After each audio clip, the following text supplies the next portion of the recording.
Good morning, students. I'm Professor Priya Sharma of EC Department, XIRT College, Sage Group, Bhopal, Sage Anandam. So, this is our fourth lecture on the analog and digital communication video lecture series. In the earlier three lectures, in the first lecture, we have discussed about amplitude modulation. In the second, we have discussed about amplitude modulators and AM modulators and demodulators. In the third lecture, we have discussed the basic introduction of a frequency angle modulation, that is frequency and phase modulation. And in this lecture, we are going to deal with the FM modulators and demodulators. So let's get started, students.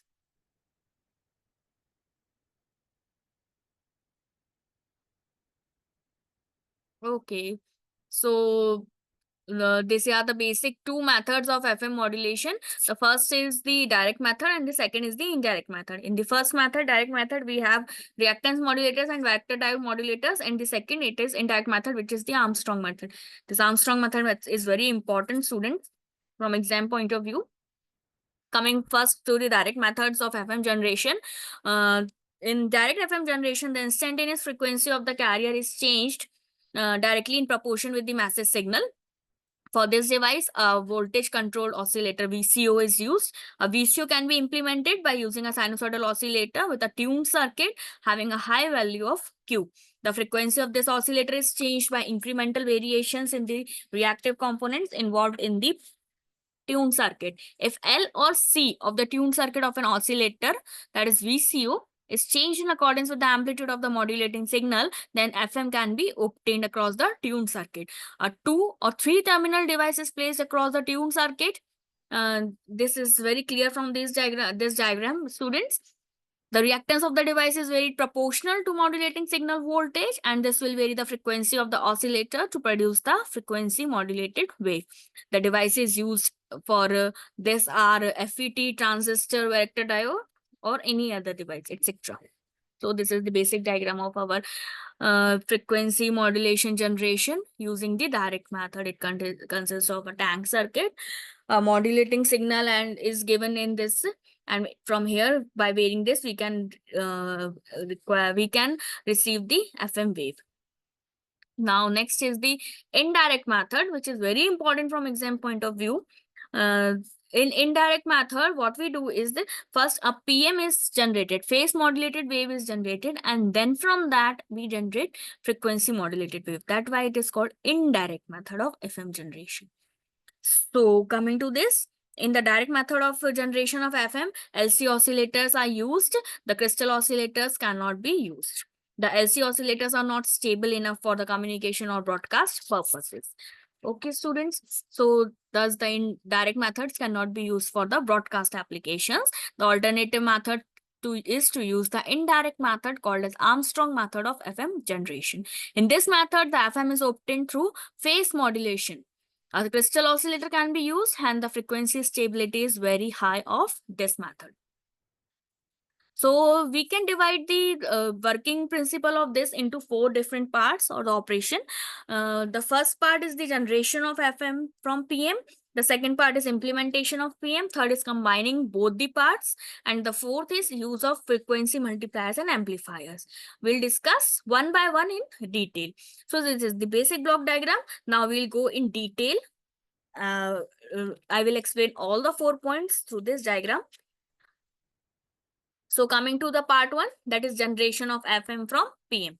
Okay, students. So in PM, along with the phase variation, some frequency variation also takes place, as we have read it in the comparison between FM and PM. So higher modulating voltages produce greater phase shift, which in turn produces greater frequency deviation. And higher modulating frequencies produce a faster range of change of modulating voltage. Hence, they also produce greater frequency deviations. Thus, in PM, the carrier frequency deviation is proportional to the modulating voltage as well as the modulating frequency. But in FM, the frequency deviation is only proportional to the modulating voltage regardless of its frequency. To correct this problem, the modulating signal is passed through a low-pass RC filter. Through a low-pass RC filter that is known as an integrator. The modulating signal is passed through an integrator. Due to this, the high frequency modulating signals are attenuated, but there is no change in the amplitudes of the low frequency modulating signal. Okay, from this integrator, only the high frequency modulating signals are attenuated and low frequency modulating signals are passed as it is. The filter output is then applied to the phase modulator or the product modulator along with the carrier. Here, carrier is also present. Carrier. So, hence the extra deviation in the carrier due to higher modulating frequency is compensated by reducing the amplitude of the high frequency modulating signals.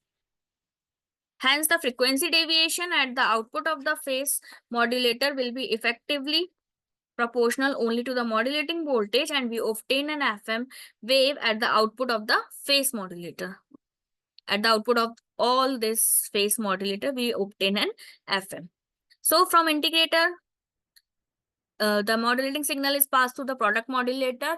Crystal oscillator produces a carrier signal. From buffer, it will remove all the noise, and the carrier signal is again applied to a adder, where and one of the carrier signal, which is 90-degree phase shifted, is applied to the product modulator or the phase modulator, and it is also added. So both the carriers in phase and out of phase are added here, and a narrow band FM is created here. So this is our first part, that generation of FM from PM. In the second part, it is the implementation to the phase modulator. Implementation of the phase modulator. The crystal oscillator produces the stable unmodulated carrier, which is applied to the 90-degree phase shifter as well as combining network through a buffer. The 90-degree phase shifter produces a 90-degree shifted carrier. It is applicable to the balanced modulator along with the modulating signals. Thus, the carrier used for the modulating is 90-degree phase shifted with respect to the original carrier. At the output of the balanced modulator, balance or the product modulator. Okay, students, we get DSB SC signal, that is AM signal without carrier. This signal consists of only two sidebands with the resultant in phase with the 90-degree shifted carrier. The two sidebands of the original carrier without any phase shift are applied to the combining network. At the output of the combining network, we get the resultant of vector addition of the carrier and the two sidebands. Okay, students, S20 denotes this. Now, as the modulation index is increased, the amplitude of the sidebands will also increase. Hence, the amplitude of the resultant increases. Hence, the amplitude of the resultant increases. This will increase the angle and the angle made by the resultant with unmodulated carrier. The angle decreases with reduction in modulation index. Thus, the resultant at the output of the combining network is phase modulated. Okay, students. Now, coming to the part third, combining both the parts, first and second.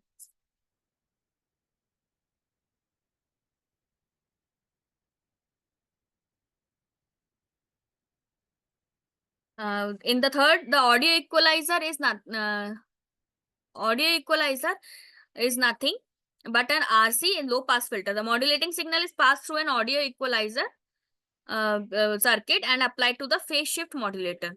Okay, students, we get FM wave at the output of the combining network.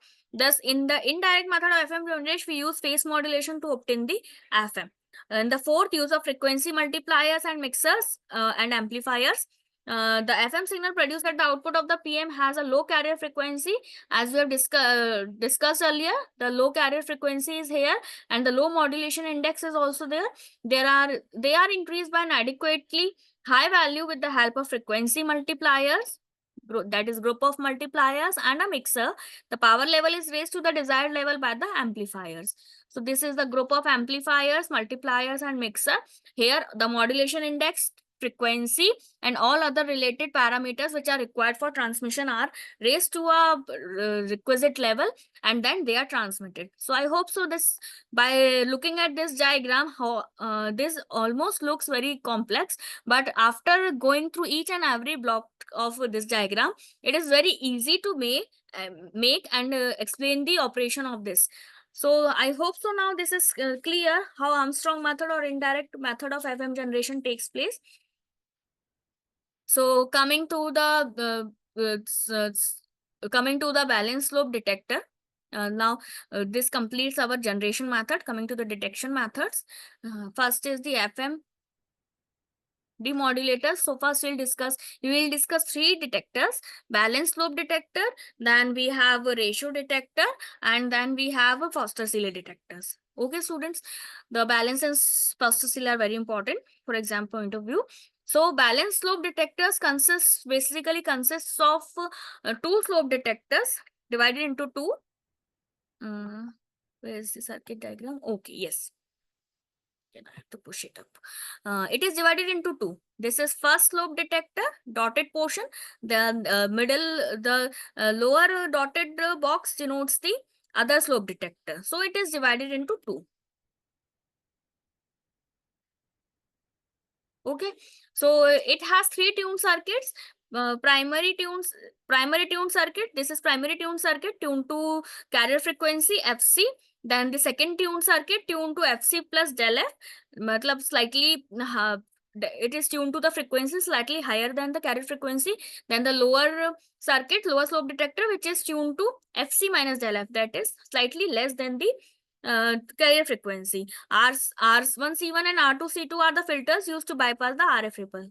This R1C1 is first filter and R2C2 is the other filter. Now coming to the operation of this, and the output is obtained by the subtraction of both the voltages, that is V01 and V02. Now coming to the operation, we can understand the operation of this through uh, three ranges. That is when Fn is equals to, when input frequency is equal to the carrier frequency, when input frequency lies between the carrier frequency and slightly higher than that, and when the input frequency lies between slightly lower than the carrier frequency and between the carrier frequency.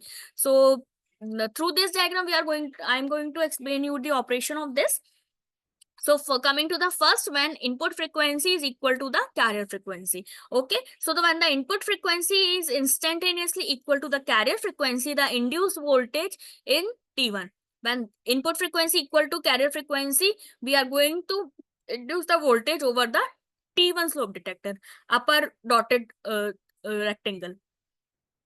Winding of secondary is exactly equal to the induced in the winding T2. Thus, the induced voltage to both the diodes G1 and D2 will be the same. So, when input frequency equal to carrier frequency, both the diodes will be on, and the output voltage is out, and the input frequency will be reflected to at the output. So, V01 and V02 will be equal, and at the output we get the voltage equal to 0. Therefore, the DC output voltage V01 and V02 will also be identical but have the opposite polarities. Hence, the net output voltage V0 will be equal to 0. Okay. Coming to the second range, when input frequency is between the carrier frequency and slightly higher than that. So, when in this range, if input frequency is the induced voltage in the winding T1 is higher than the so here the induced voltage over the upper slope detector will be higher than compared to the lower slope detector. Therefore, the input voltage to D1 is higher than the D2. Hence, the positive output voltage V01 of D1 is higher than the negative output voltage V02 of D2. Therefore, the output voltage V0 is positive. As the input frequency increases, the positive voltage will also increase. So in the second condition, here the output voltage is 0. In the second condition, output voltage will be positive. Similarly, coming to the third and the last position of the input frequency range, when it lies between the slightly greater than less than the carrier frequency and between the carrier frequency. So when the input frequency is carried, it will be the winding T2 is higher than the T1. The voltage across the winding D2 will be higher than the D1. Therefore, the input voltage to diode D2 is higher than that of D1. Hence, the negative voltage V02 is greater than V01. Therefore, the output voltage of the balanced slope detector will be negative in this frequency range. The negative output voltage increases as the Fin goes closer, as the input frequency goes closer to this frequency.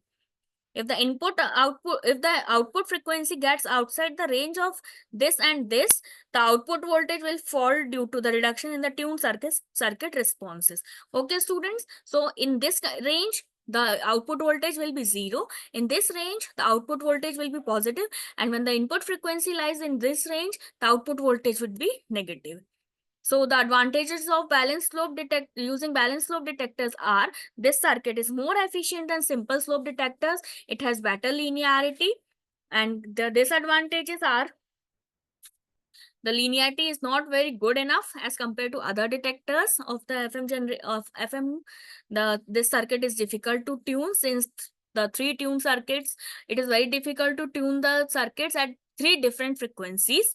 So the designing is very difficult. Coming to the next detection technique, which is the Foster-Seeley. As you can see, the diagram is almost similar as compared to the balanced slope detector with a slight difference. D1, D2 is same. Here, one inductor is induced and the coupling capacitor is also induced over here. Okay, students, the diode placing is same. Output is taken from the same area, and the minor difference is also there that both these circuits, both these LC filters are tuned to the same frequency. In earlier, it was this was tuned to other frequency, this was tuned to other frequency, and this was tuned to other frequency. But in Foster-Seeley, all these are tuned to the same frequencies. So if you compare this with the balanced slope detector circuit, then you will find that the diode and load arrangement is same in both the circuits. But the method of applying the input voltage to the diodes, which is proportional to the frequency deviation, is entirely different. However, here the primary and the secondary windings both are tuned to the same center frequency of the incoming signal, as I told and discussed with you just a couple of minutes before. This simplifies the tuning process to a great extent and it will yield better linearity than the balanced slope detector. Coming to the principle and operation of this Foster-Seeley discriminator. This Foster-Seeley discriminator is also known as phase discriminator. Okay, students? So, coming to the operation, even though the primary and secondary tuned circuits are tuned to the same center frequency, the voltage applied to the two diodes D1 and D2 are not constant. They vary depending on the frequency of the input signal. This is due to the change in the phase shift between the primary and the secondary windings depending on the input frequency. So the result of this is divided into three. This I have already told you. The primary and secondary tuned circuits are tuned to the same center frequency. The voltages applied to the two diodes D1 and D2 are not constant and they may vary depending upon the frequency of the input signal. This is due to the change in the phase of shift between the primary and the secondary windings depending on the input frequency. So coming to the result portion.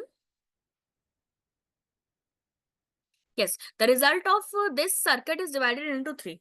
When input frequency is equal to the carrier frequency, the individual output voltages of the diodes will be equal and opposite. Thus, the output voltage is zero. This condition was same as that of the balanced slope detector.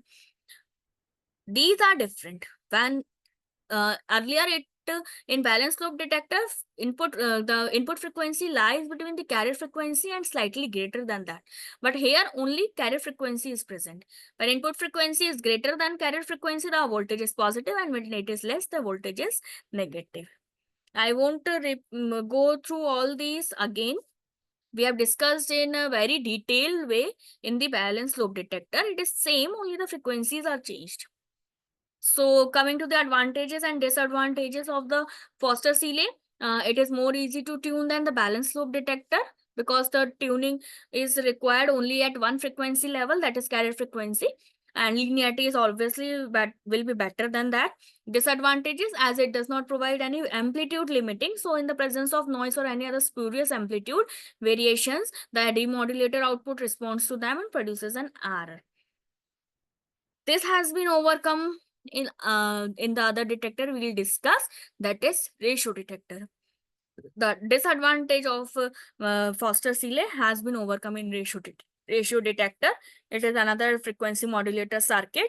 So what are the changes that are being applied, that are being made in the ratio detector, or what are the modifications being done in the Foster-Seeley detector to make the ratio detector? So the changes which are made are the diode has been in the reverse direction. D2 has been in the reverse direction. Earlier in balanced and Foster-Seeley, they were both facing the same. But in this, the position of D2 has been reversed. A large value capacitor C5 has been included in the circuit and the output is taken here. Earlier in Foster-Seeley and balance, output is taken here. But in this, output has been taken here. So let's discuss how it has overcome the limitations of this.